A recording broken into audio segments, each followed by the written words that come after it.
el Evangelio de San Juan, y vamos a leer algo rápido porque quiero que veamos esto. Vamos a ver ese verso, pero que veamos estos momentitos que vamos a hablar.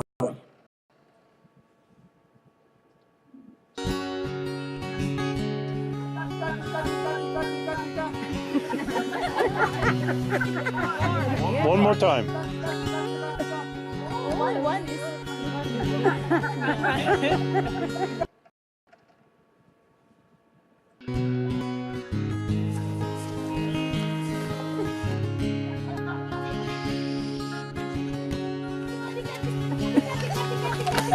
Oh, there.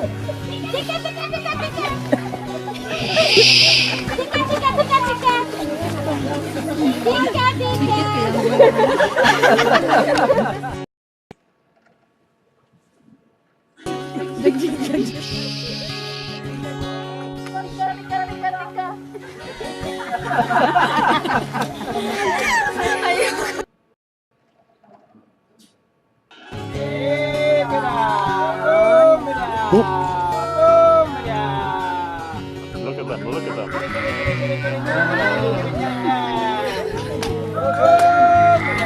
That's amazing. Isn't that amazing? They're coming. Oh my God. Woo! Oh my God. I can't believe this. Oh my God. He's so very surprised. Oh my God. This is amazing. You scared them.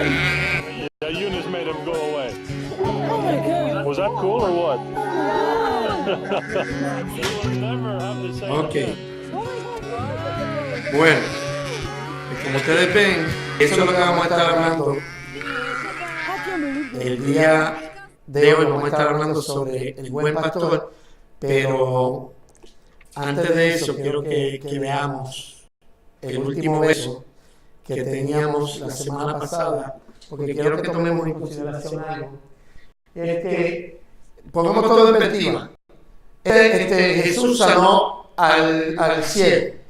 Entonces, al Jesús sanar al ciego, fueron entrevistados y siguieron con todo el rollo que han venido llevando hasta ahora, hasta que terminaron expulsando al ciego de la sinagoga. O sea, esta gente terminaron expulsando al ciego porque testificó de lo que Dios había hecho con él. Y yo quiero que tomemos en consideración lo que va a pasar a continuación, estos versos. Perdóname, acá arriba. Que Jesús vino para el juicio he venido yo al mundo, para que los que no ven, vean, y los que ven, sean cegados. Y de aquí en adelante Jesús empieza a hablar no son parábolas, son unas analogías que los judíos no entendían. La razón por la que Jesús hacía analogías era precisamente para que, pudiendo oír, no pudieran entender. Para que cuando ellos oyeran, no entendieran. Y entonces pues ya vimos que vamos a entrar en la analogía. Es la alegoría, esa es la palabra que estoy buscando. Una alegoría. Una alegoría es distinta a una metáfora. Perdóname. Una alegoría es una metáfora en esteroides. Y una parábola es un símil en esteroides. Digo. Okay. Está la metáfora es una cosa y el símil es otra. ¿Cuál es la diferencia entre la metáfora y el símil? Ajá. No, usted preguntó que... ¿Usted sabe la diferencia? ¿Cuál es la diferencia? El símil es algo igual. Cuando tú dices, por ejemplo, dame un ejemplo. La metáfora es algo que viene de algo cierto. Y el chisme es... No. No, pero no estamos hablando de chisme. Sí. Ok, símil. ¡Ay! El chisme. Así es la conciencia. Ok, la metáfora es algo. ¿Sabe cómo se distingue la metáfora de la símil rápido? Es que en la metáfora no se dice cómo. Por ejemplo, el reino de los cielos es como una mujer que estaba buscando una moneda. ¿Qué es eso? ¿Una símil o una metáfora? Eso mismo, una símil. Es una símil. Ahora, la metáfora es, a ver, yo soy el buen pastor. ¿Entiende? Ustedes son las ovejas. ¿Entiende? Hace la comparación directa, de una manera directa, sino que la símil la hace de una manera indirecta. Y si dice era como, pues ya no es metáfora. ¿Ok? Estas son una alegoría la que Jesús está diciendo. No son necesariamente parábolas, sino que está haciendo, él mismo se está, en lo que le está diciendo. Estas son unas cosas que simplemente las estoy diciendo para que sepamos que no todo lo que vemos en la Biblia es lo mismo. O sea, no es una parábola en sí, sino que es una alegoría, y la misma palabra nos dice que Jesús le empezó a hablar en alegoría. Pero para que sepan esto, la alegoría y la parábola son distintas, porque la parábola se relaciona más con una símil, que la símil es una comparación, pero no es directa. Por ejemplo, cachorro de león es Judá. En realidad no es cachorro de león. Pero si dijera, Judá es como un cachorro de león, entonces eso es una símil. Porque el cómo es lo que hace la diferencia, ¿ok? Y quizás aquí no sea tan importante, pero en ocasiones, cuando acuérdense que la Biblia habla mucho en ese lenguaje figurado, y tenemos que aprender cuándo es que está hablando en sentido figurado, cuándo es que está hablando literal, para poder entender bien la palabra, ¿ok?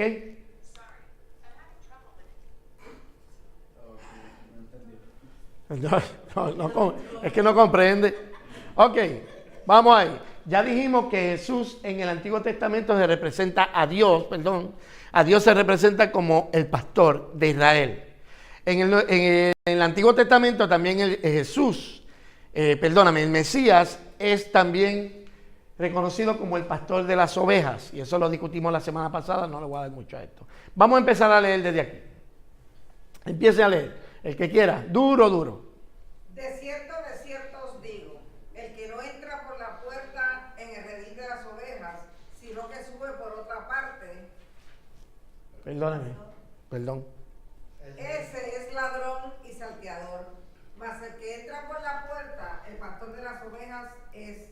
A este abre el portero, y las ovejas oyen su voz, y a sus ovejas llama por su nombre, y las saca. Y cuando ha sacado fuera todas las propias, va delante de ellas, y las ovejas le siguen, porque conocen su voz. Mas al extraño no seguirán, sino huirán de él, aunque no conocen la voz de los extraños. Esta alegoría les dijo Jesús, pero ellos no entendieron qué era lo que les decía. ¿Me le paré en el medio? Sí. Es que estoy amarrado a un bebuco aquí. Ok, vamos a romper eso en pedazos y vamos entonces a ver de lo que nos está hablando, la diferencia entre el pastor y el ladrón. Primero, ¿quién usted cree que es el ladrón? Ponga todo en contexto. ¿Quién usted cree que es el ladrón? Sí. Ok. En contexto. ¿Con quién Jesús está teniendo problemas aquí? Con los fariseos, con los líderes religiosos. Aunque podríamos decir, más adelante va a decir que el ladrón no viene sino hurtar, matar y destruir, pero cuando tú lo pones todo en contexto no está hablando del diablo, sino que está hablando de los líderes religiosos o de algunos otros autoproclamados Cristos que vinieron antes de Cristo para hacerse pasar por el Mesías. Pero aquí vamos a ver la diferencia. El ladrón, primero, el ladrón carece de legitimidad. Vamos a tomar esto y lo vamos a tomar según lo dice el verso y cómo lo podemos aplicar a la vida diaria. Ok, el ladrón sabemos de una. El ladrón carece de legitimidad.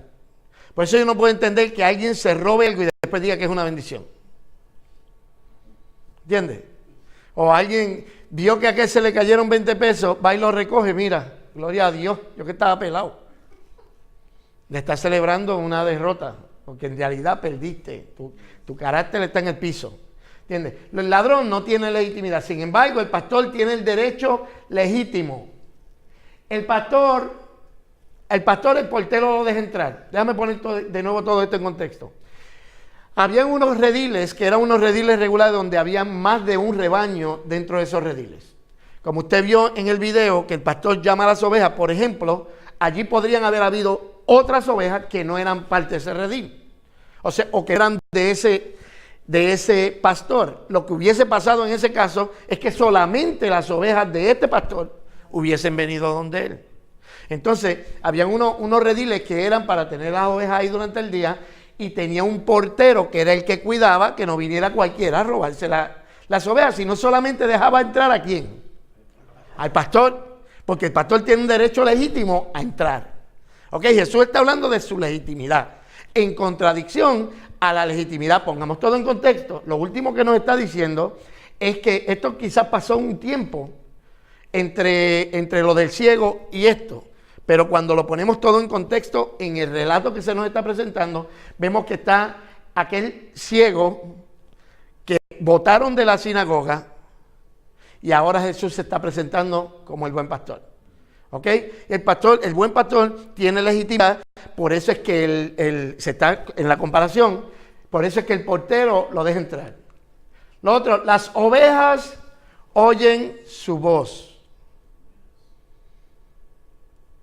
Eso también le da legitimidad al pastor. Si en el video, ¿qué pasó con las nenas que estaban tratando de llamar a las ovejas? Las ovejas ni se inmutaron. Yo no sé quién es este. Pero tan pronto el pastor se tira un grito, espérate, esa voz yo la conozco. Y eso le da legitimidad al pastor. Él las llama por su nombre, lo cual significa ¿qué? ¿Qué es lo que quiere decir eso? Que las conoce, que tiene una relación con esas ovejas. No es algo distante, sino que tienen una relación con esas ovejas. ¿Y él qué? Las saca. ¿Por qué? Porque eso le da legitimidad. Mire lo que él está haciendo. Él está usando una situación de la vida cotidiana para demostrar lo legítimo que es lo que él quiere, lo que en ese momento él se quiere proclamar, que es el pastor de las ovejas. ¿Qué dice? Va delante de ellas. Y le voy a decir algo que tiene que ver, y no solamente con el pastor ese de ahí.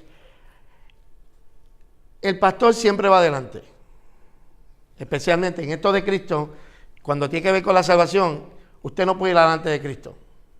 Así que usted no puede ser salvo antes que Cristo lo salve. Y las ovejas te saca, esto estoy sacando de nuevo, estoy sacándolo de su contexto para sacar una. Yo no puedo entender que hayan pastores, y ahora estoy hablando acá en el tiempo de nosotros, pastores que no, a ver cómo lo digo, sin que suene. Mire, yo hace poco estaba lidiando con que me trajeron una situación ahí, estábamos hablando y estábamos orando por una situación en una iglesia en la que el pastor no predicaba. El que predicaba era uno de los líderes. Yo no puedo entender un pastor que no predique. Yo no puedo entender un pastor que vive una vida desordenada. Una vida en la que no tiene ningún tipo de testimonio. No lo puedo entender. Siempre la gente va a hablar mal del que hable mal. ¿Usted me sigue? Usted no es un billete 100 y alguien va a hablar mal de usted. Y de mí van a hablar y de todo el mundo van a hablar. Pero yo no puedo entender un pastor que vive una vida desordenada. ¿Entiendes? Porque el pastor va adelante y las ovejas deben seguir al pastor. ¿Entiendes? El hecho de que el pastor vaya adelante quiere decir que él es el que la guía. En el sentido de Cristo, él es el que nos guía, pero en el sentido del pastor, el pastor tiene que tener algún tipo de testimonio de algo. ¿Sabes? Yo no estoy diciendo que todo el mundo, nadie es perfecto en la vida, pero caramba, algún tipo de testimonio tiene que tener. Algo tiene que haber visto la gente en ti para que te siga. ¿Me entienden?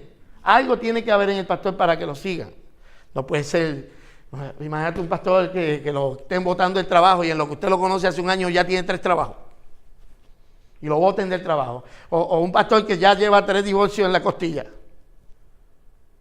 Y usted, ay, me abrió los ojos. Sí, los hay. Pastores que se divorcian porque Paula White se divorció del esposo porque tenían, ¿cómo era? Diferencias irreconciliables. ¿En serio?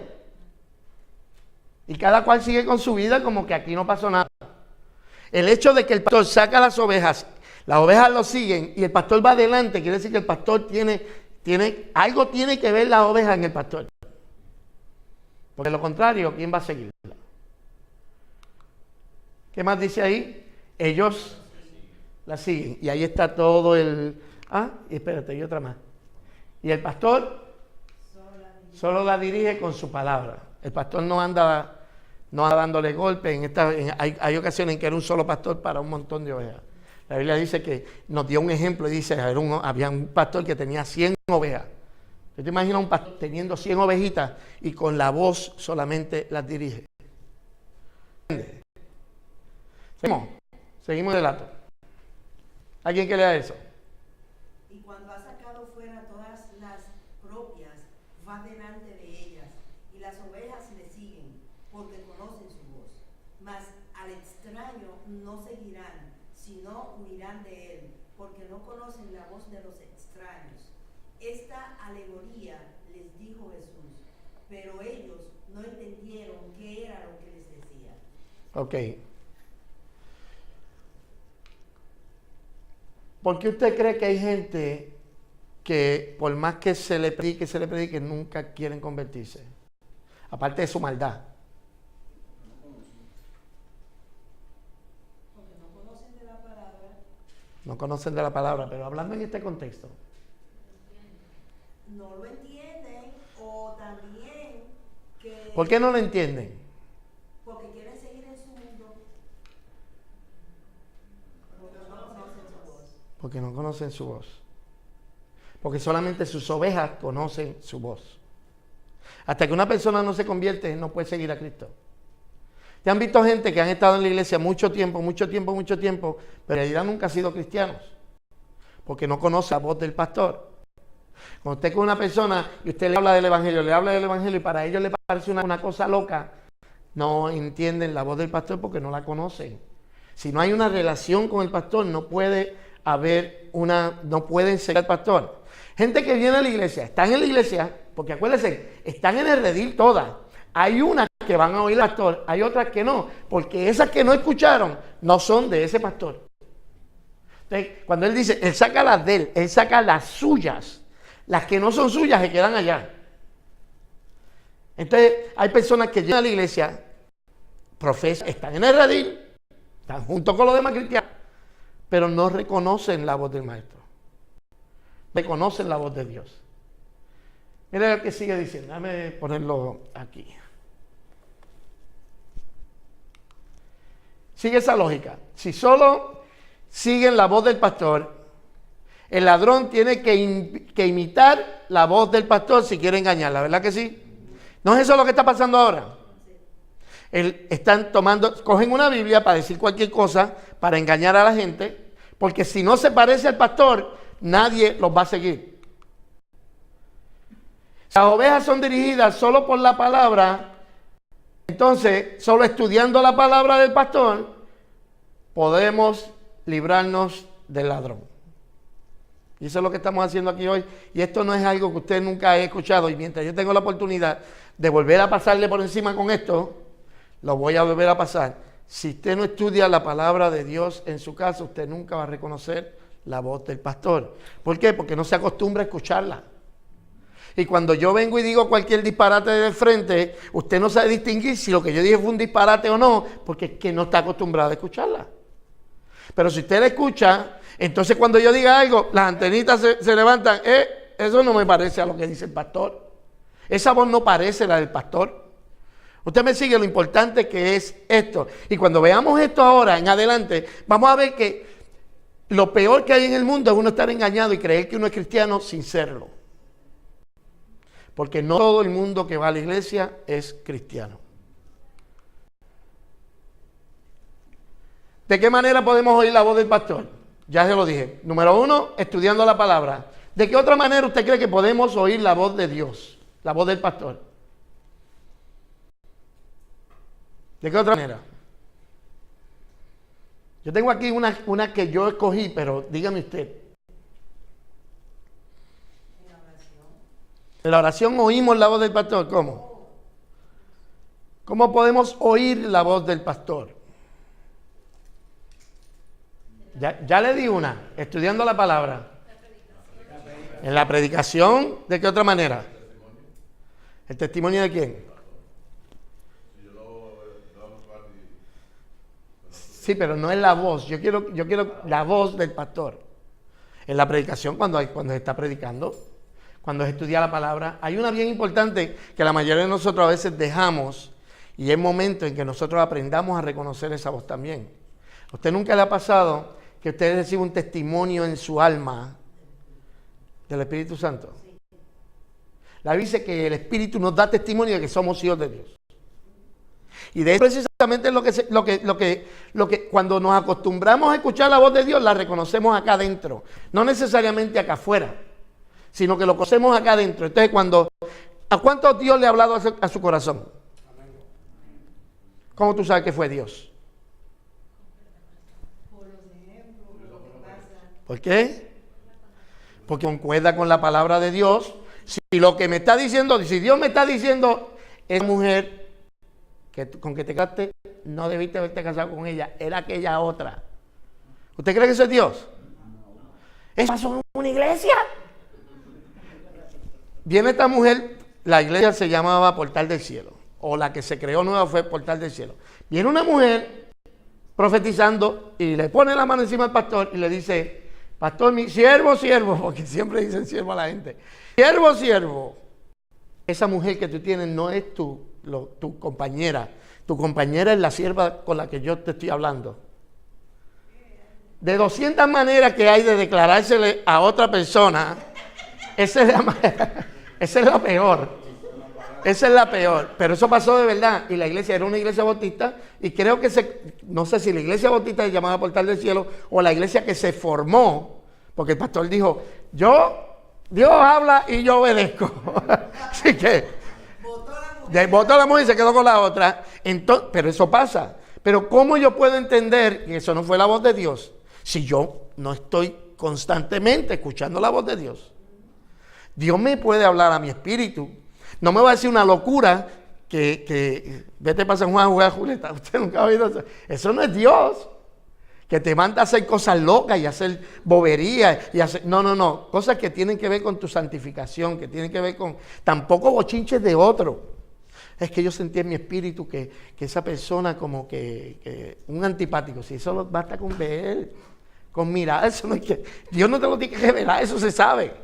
¿Me entiendes? Pero sí hay un testimonio. La Biblia dice que el Espíritu nos da testimonio a nuestro espíritu de que somos hijos de Dios.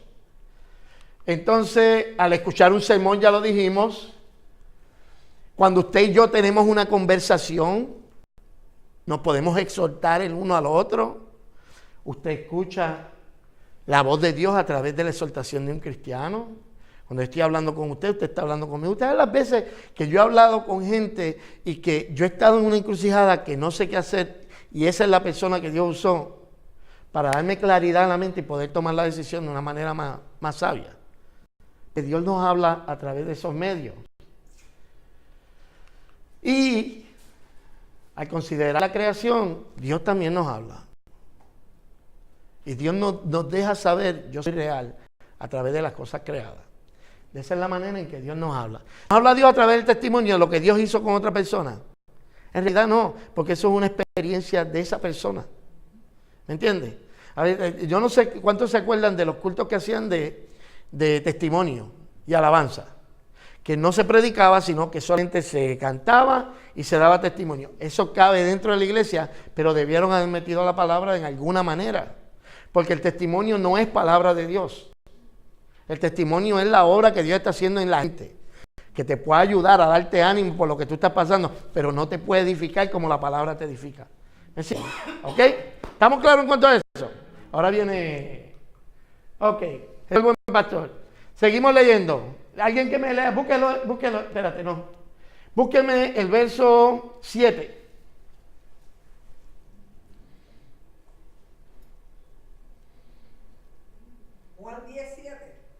Juan 10:7, sí. Jesús volvió a decirle: esto les aseguro, yo soy la puerta por donde pasan las ovejas. Ok. Vamos a empezar a ver cómo fue que Jesús estaba. Primero, ¿qué fue lo que Jesús le dijo? ¿Qué fue lo primero que Jesús le dijo en los versos anteriores?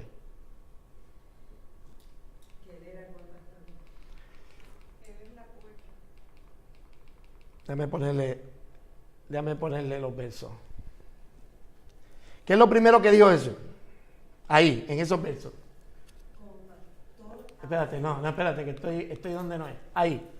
¿Qué dijo Jesús ahí? El que no entra por la puerta. Lo primero que está haciendo es que le acabo de dar una disertación completa de lo que Jesús está haciendo. Está legitimando su persona. Lo primero que le está diciendo, de aquí en adelante yo te voy a hacer unas declaraciones de aquí en adelante vienen unas declaraciones y la razón por la que las hago es que tengo el legítimo derecho de hacerlo porque yo soy el pastor de las ovejas. ¿Ok? Entonces venimos acá. ¿En ese que estamos? Sí. Entonces Jesús es la puerta y no hay solamente una puerta. Jesús es la única puerta. Nadie puede entrar a la presencia de Dios sin Cristo. Como le dije la semana pasada, aquí está describiendo otro tipo de redil. El primer redil era un redil que era regular donde había muchas ovejas de diferentes rebaños. Y el pastor entraba, había un portero, el portero lo dejaba entrar. Él está hablando ahí de la legitimidad que él tiene. Pero aquí nos está hablando de otra cosa. Cuando el pastor se llevaba su rebaño y pasaba la noche por allá, lo que hacía era que tenía en un redil de esos improvisados en el campo, en que eran, ¿saben lo que es un redil, verdad?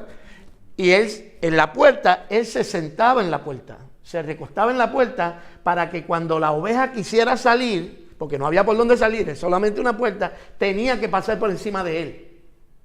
Y ahí lo despertaba y él se daba cuenta de que la oveja se le estaba escapando. Y si de momento venía algún animalito o algo así a tratar de meterse, también nadie podía entrar ni salir si no fuera por esa puerta. Y él estaba dentro de la puerta y Jesús le está diciendo, yo soy la puerta, nadie más es la puerta sino Cristo. El próximo verso, verso 8. Todos los que vinieron antes de mí eran ladrones y asaltantes, pero las ovejas no les oyeron. Ok, ¿de quién estamos hablando? Lo dijimos ahorita. ¿De los fariseos o de los falsos profetas que vinieron antes de Cristo? Ok, verso 9. Yo soy la puerta, el que por mí entrare será salvo, y entrará y saldrá y hallará pastos. Ok, ¿sabe? ¿Entienden la analogía como él la quiere llevar? Está el redil, él es la puerta, a través de él, es que en el redil no hay comida, no hay pasto. A través de Cristo es que se puede ser saciado por completo.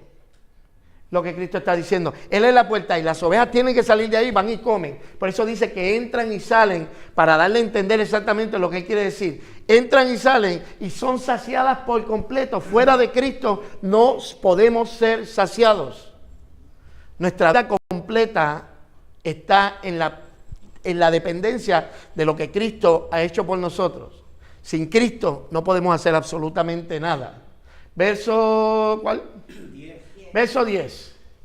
El ladrón no viene más que a robar, matar y a destruir. Yo he venido para que tengan vida y la tengan en abundancia. Ok, ¿y quién es el ladrón? ¿El diablo? Y nosotros hemos tomado ese verso y cuánto podremos admitir de que decimos, nosotros le cambiamos el nombre, decimos, el diablo no vino sino a hurtar, matar y destruir. ¿Eso no es? En realidad es el ladrón, y si lo ponemos en el contexto de lo que está hablando es de los líderes que quieren robársela, porque acuérdense, los fariseos se creían los pastores de Israel. Ellos se creían que eran los pastores de Israel. De hecho, cuando Dios está hablando creo que es en Ezequiel, que le da un regaño bravo a los pastores de Israel, a los que estaban encargados. Porque lo que el ladrón en este momento, ¿le aplica eso al diablo, sí o no? Sí, porque el diablo vino a matar, a él le encanta matar gente, le encanta robar y le encanta destruir. Pero en este texto no están hablando del diablo, ¿ok? Ok, seguimos. El contraste de Cristo con el ladrón es que él vino a dar una vida y a darla más abundante. Y una vida abundante no quiere decir que te va a extender los días. No quiere decir que tú tú sin Cristo te mueres a los 50, pero con Cristo te mueres a los 90. Eso no es lo que quiere decir, sino que aquí está el significado de la palabra, ahí sí lo podemos. Es una vida excepcional. Es una vida con ventajas especiales. Y esa es la palabra abundante, esa es la idea que da. No es una vida, no es solamente vivir más tiempo. O sea, la vida abundante por excelencia que Cristo nos vino a dar va a ser en la eternidad. Pero en este tiempo podemos vivir también una vida, porque tenemos una vida que partiendo desde el significado, podemos tener una vida que tenemos unas ventajas especiales que no tiene el resto del mundo. El que tiene a Cristo está viviendo una vida más abundante porque tú sabes que todos nos van a dar problemas, vamos a tener problemas, ¿verdad? Todos vamos a tener problemas. Ahora, una cosa es pasar los problemas sin Cristo, otra cosa es pasarlos con Cristo. Una cosa es tener una enfermedad estando en Cristo, otra cosa es no tener a Cristo. Yo estuve meditando en estos tiempos, en cuando papi se murió, cuando se murió la hermana Aura. Yo no sé cómo una persona que no tiene esperanza en Cristo puede sobrevivir ese tipo de eventos en la vida. Que tú sabes que una persona murió y tú no tienes esperanza ninguna. La vida que Cristo nos ofrece es una vida más abundante porque está basado en unas promesas que trascienden este tiempo que estamos viviendo. ¿Seguimos? Verso 11. Yo soy el buen pastor y el buen pastor su vida da por las ovejas. A diferencia del ladrón, el buen pastor se sacrifica por las ovejas. ¿Qué hace esto? Ok, el hecho de que el pastor se sacrifique por las ovejas, ¿de qué habla? ¿Qué dice sobre el pastor? ¿De qué parte el pastor está hablando? Es que quiero hacer la pregunta sin decirle la contestación a la pregunta porque es compasivo y todas esas cosas y es amoroso pero toda esa comprende algo. Ok, es amoroso y todo eso, y él, esas son ovejas, y esas ovejas yo las tengo que cuidar con mi vida, y eso demuestra algo de su carácter. Eso demuestra el carácter del pastor. La obra del pastor. Vamos a buscar Mateo capítulo 20, verso 28.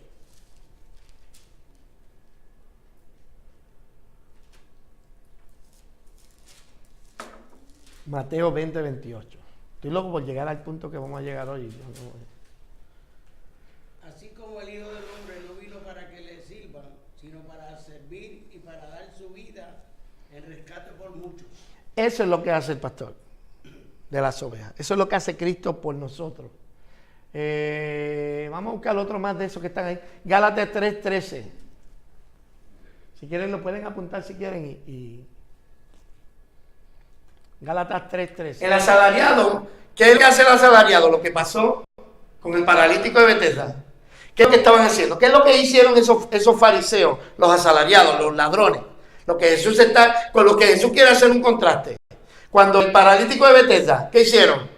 Empezaron a fastidiar porque Dios lo ha sanado. El buen pastor se compadece, da su vida por las ovejas. Pero los otros, ¿qué hicieron? A fastidiar. No, tú no puedes sanar un sábado. ¿Qué hicieron con la mujer sorprendida en el acto de adulterio? La llevaron para apedrearla. El buen pastor tiene compasión. ¿Qué hicieron con el ciego de nacimiento? Lo descolmucharon de la iglesia, lo botaron. Sin embargo, el buen pastor lo encontró y demostró el amor de Dios a través de la predicación del evangelio. ¿Usted ve la diferencia entre Jesús y los fariseos o los demás pastores? Primero, vamos, 14 y 15. Yo soy el buen pastor, conozco a mis ovejas y ellas me conocen a mí. Así como el Padre me conoce a mí y yo lo conozco a él y doy mi vida por todas las ovejas. Aquí nos demuestra que la relación entre la oveja y el pastor es una relación íntima. No se puede tener una relación con Cristo a la distancia. Amén.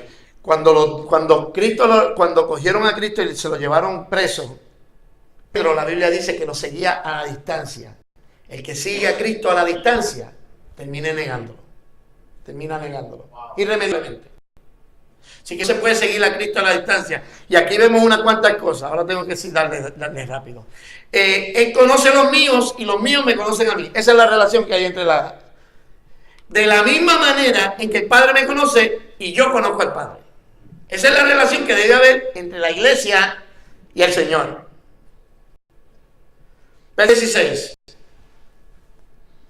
Tengo otras ovejas que no son de este redil, y también a ellas debo traerlas. Así, ellas escucharán mi voz, y habrá un solo rebaño y un solo pastor. ¿De quién está hablando eso? De los gentiles. Porque este es otro golpe al hígado a los fariseos, porque ellos creían que eran los únicos dignos del favor de Dios. Sin embargo, viene Jesús y le dice, hay otro grupo de gente a los que yo también voy a traer para que todos sean un solo rebaño. ¿Estamos? Ok, Cristo es mejor pastor, primero porque Él no arriesga la vida por las ovejas, Él la da. Versos 17 y 18. Por eso me ama el Padre, porque entrego mi vida, perdón, por eso me ama el Padre, porque entrego mi vida para volverla a recibirla. Nadie me la arrebata, sino que yo la entrego por mi propia voluntad.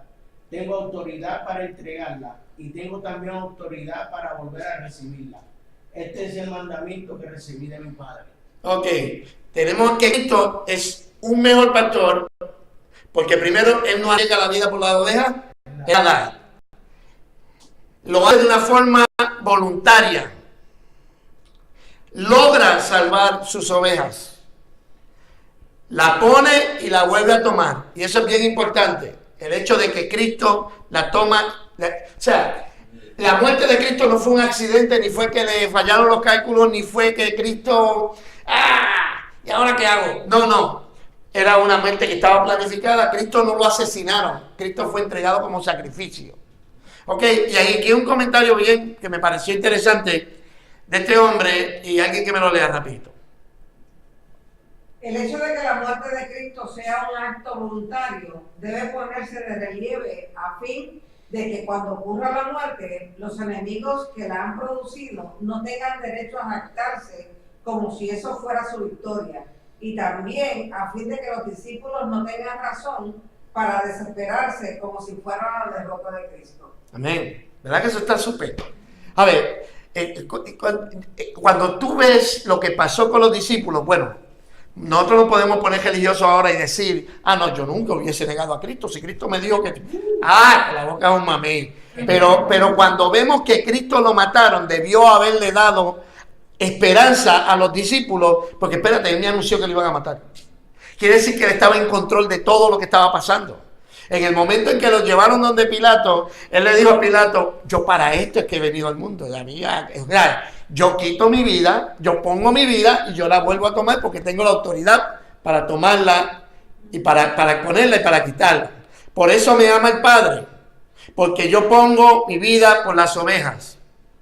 Y cuando vemos eso en contraste con lo que dice Filipenses 2:9, dice, por eso Dios también le exaltó sobre todas las cosas y le dio un nombre que es sobre todo nombre, en Filipenses 2:9. Y ahí hay unos versos bíblicos que si ustedes quieren los pueden apuntar si quieren, para que hablan todos de la obra que Cristo hizo poniendo su vida. Estamos hasta ahí. Yo quiero darle rapidito para dejar esto, de terminar esta presentación y entonces comenzar la próxima semana con algo distinto. ¿Estamos ahí? Seguimos. Entonces, volvió ahora a haber disensión entre los judíos y cuando escucharon esta palabra, muchos de ellos decían, demonios tiene y está fuera de sí. ¿Y por qué lo hizo? Entonces hay otros que decían, ningún endemoniado puede hacer eso. ¿Acaso puede un demonio abrir los ojos de los ciegos? Y de nuevo Cristo vuelve a crear conflicto dentro de la gente que lo escuchaba. ¿Estamos? Ok, ahora vamos a entrar a otra parte dentro del capítulo. Y quiero darle rapidito a esto y me quedan como 5 minutitos y 5 que empezamos tarde, eso me quedan 10 minutos. Ok, y 5 que perdí con la computadora, son 10 más. Son 15. Ok, se estaba celebrando la fiesta de la dedicación.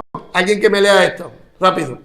Fiesta de la dedicación. Esta fiesta era y sigue siendo hoy día la conmemoración de la purificación y rededicación del templo por parte de Judas Macabeo en el año 165 a.C. En el día 25 de Kislev, que es más o menos nuestro diciembre. Ok, eso estaba en diciembre y por eso se entiende de que cuando dice que estaba por el pórtico de Salomón, en un sitio que está cubierto, porque es el tiempo de la lluvia. Seguimos. Lo rodearon los judíos y estaban buscando la manera de cómo podemos hacer que este tipo de una vez y por todas diga algo que lo podamos acusar. ¿Qué fue lo que le preguntaron? ¿Hasta cuándo nos turba? Me tienen la mente hecho un etcétera. Dinos si eres el Cristo ya de una vez. Y en realidad, cuando usted lo mira, en público Jesús nunca dijo que era el Cristo. Hasta este punto no lo había dicho. Sin embargo, se lo dijo a la mujer samaritana. En privado le dijo, ya, yo soy el Cristo. ¿Por qué usted cree que es eso? ¿Por qué usted cree que en privado Jesús decía, no, yo soy el Cristo? Pero en público lo jugaba con la palabra y de momento se desaparecía. Por eso sería. ¿Sabe qué? ¿Quién era el Cristo para los judíos? ¿Quién iba a ser el Mesías? El ungido. El que lo iba a librar de la mano de los romanos. De la mano de los romanos. Eso quiere decir que ellos estaban esperando a qué. Un guerrero. ¿Qué tipo? Un guerrero, un líder que empieza con P y sigue con O Peleador. y después con L y después con I. Era un líder político. Ellos estaban esperando un líder político. Si Jesús viene de una y dice, mira, yo soy el Cristo, ya tengo cómo acusarte. Ahora voy a donde los romanos y le digo, este se quiere hacer rey. Eso fue exactamente lo que hicieron. Mira lo que pasó. Cuando estamos en Mateo 26:63. Dice, entonces el sumo sacerdote se levantó y le preguntó a Jesús, no contestas nada que esto están diciendo contra ti, pero Jesús se quedó callado. El sumo sacerdote le dijo, en el nombre de Dios viviente te ordeno que digas la verdad. Dinos si tú eres el Mesías, el Hijo de Dios. Primero hay que ver dos cosas aquí. Primero, que ya le están diciendo, te conjuro por el nombre de Dios, pues Cristo no podía permitir eso. Y él le dijo, tú lo has dicho, mira, yo soy el Cristo, yo soy el Hijo de Dios. ¿Cuál fue la acusación que hicieron delante de Pilato? Diciendo que él mismo es el Cristo, un rey. ¿Entiendes? Por eso fue que Jesús nunca públicamente, hasta que llegó el momento de decirlo, nunca lo decía. Porque Jesús estaba esperando su tiempo. Y lo hemos dicho 1000 veces, nosotros seguimos hablando cosas que debemos quedarnos calladitos y esperar que llegue el tiempo de decir las cosas. Y nosotros las soltamos y cuando venimos a ver, dañamos todo el plan porque ¿cuántos no le han dañado una sorpresa así? Tú se lo dices a aquel, pero no le dijiste, no le digas. Entonces, mira, ¿cómo te gustó la sorpresa que te dio Gubi? ¿Qué sorpresa? Ya me dañaste la sorpresa. Pero no es culpa tuya, es culpa mía por haber soltado la lengua antes de tiempo. Cristo no hablaba así abiertamente. Al ciego mismo le dijo, él le dijo, pero ¿quién es el Hijo de Dios para que yo pueda creerle en él? Le dije, este que está hablando contigo. En privado lo hacía, pero nunca en público a los fariseos porque le hubiese dado entonces la razón para acusarlo. Y eso iba a pasar, pero tenía que pasar en su tiempo. Por eso fue que Jesús cogió y pero Jesús entendiendo que iban a apoderarse de él para hacerlo rey, volvió a retirarse al monte solo. Eso fue anteriormente. ¿Me siguen por dónde van? Jesús no es que le estaba negando ser quien él era, es que simplemente está esperando el momento preciso para decir las cosas en el momento oportuno, no dañar el plan, porque si no lo acusan muy temprano y la Biblia dice que en su tiempo él vino a morir por nosotros. Todo estaba planificado y todo tenía que estar en su lugar y en su momento.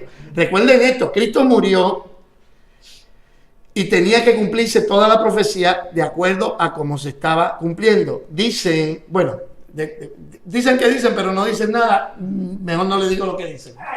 Entonces,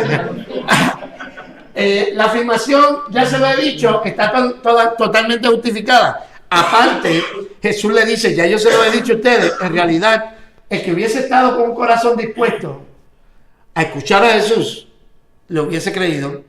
Porque en todos estos versos de Juan 5, en el capítulo 5, el capítulo 6, en el capítulo 7, en el 8, en el 10, en todos esos capítulos Jesús le sigue diciendo, sin decírselo, yo soy el Mesías. ¿Ok? Seguimos, rapidito. Dice, Jesús le respondió, ay, déjenme ustedes. Y le rodearon los judíos. Y No, el de abajo, el de Jesús le respondió. al 25. Oh. Jesús le respondió.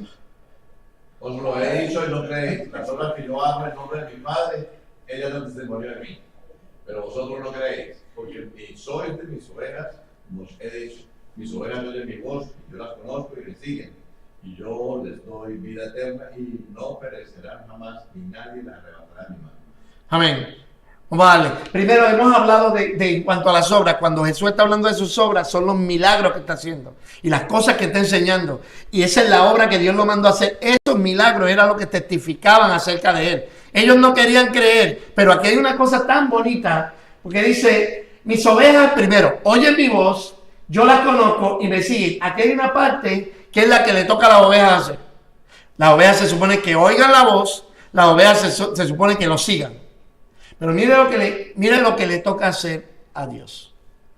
Yo les doy vida eterna y es una vida que es para siempre, no termina, es para la eternidad. No perecerán jamás, nadie la arrebatará de mis manos. Y esa es la esperanza que tenemos en que somos preservados por Dios. Escúcheme, no se preocupe por su salvación. La salvación de usted está garantizada. ¿Sabes que hay gente que está tan preocupada por su salvación que capaz de no tener ninguna salvación? Cuando la Biblia dice que no que guardemos, sino que nos procuremos, lo que está hablando es en otro sentido. No está hablando de que tú debes preocuparte. ¿Seré yo salvo o no seré salvo? Tu salvación está garantizada porque no hay condenación para los que están en Cristo Jesús. No hay ninguna condenación. Mira lo que Dios hizo por nosotros. La Biblia dice que porque a los que antes conoció, bueno, primero, vamos a ver, ¿qué tienen en común todos esos verbos? Todos están en el pasado. La obra de Cristo está terminada. En lo que tiene que ver con Cristo ya yo estoy glorificado. Porque a los que antes conoció, a esto también predestinó para que fueran hechos conforme a la imagen del Hijo. Y después dice que a los que predestinó, a esos mismos llamó. Y a los que llamó, también los justificó. Y a los que justificó, también los glorificó. Lo que tiene que ver con Dios, el trabajo está hecho. Se acabó. O sea, ya el trabajo de la salvación está hecho. El apóstol Pablo decía, yo estoy convencido precisamente de esto, que el que comenzó la buena obra en nosotros, en ustedes, la buena obra la perfeccionará hasta el día de Cristo. Cuando Pablo le está hablando a los efesios, dice, bendito el Dios y Padre nuestro Señor Jesucristo, que nos bendijo con toda la bendición espiritual, sentándonos con Cristo en lugares celestiales. Y cuando llega el verso 3 dice, en él, hablando de Cristo, también ustedes, después de escuchar el mensaje de la verdad, el evangelio de la salvación, y habiendo creído, fueron sellados con el Espíritu Santo de la promesa. Eso es lo que Dios hizo ya, que eso está hecho. Que nos es dado como garantía de nuestra herencia. El Espíritu Santo es la garantía de que tú eres heredero. No te preocupes por tu salvación en el sentido de que si eres salvo o no. Yo me preocuparía si estoy en Cristo. Eso es lo que me debe preocupar. Espera, ¿yo estoy en Cristo o no estoy en Cristo? Porque si yo soy de su oveja, de su mano nadie nos arrebatará. Amén. Ahora bien, eso nos confronta con la pregunta de los 100.000 chavitos. Entonces, ¿se puede perder la salvación? Siempre que paso por aquí, tengo que hablar del mismo tema. ¿Se puede perder la salvación? 1, 2 y 3, sí. No. Levante la mano para no hacer por aquí. ¿Se puede perder la salvación? Sí. Levante la mano. Sí.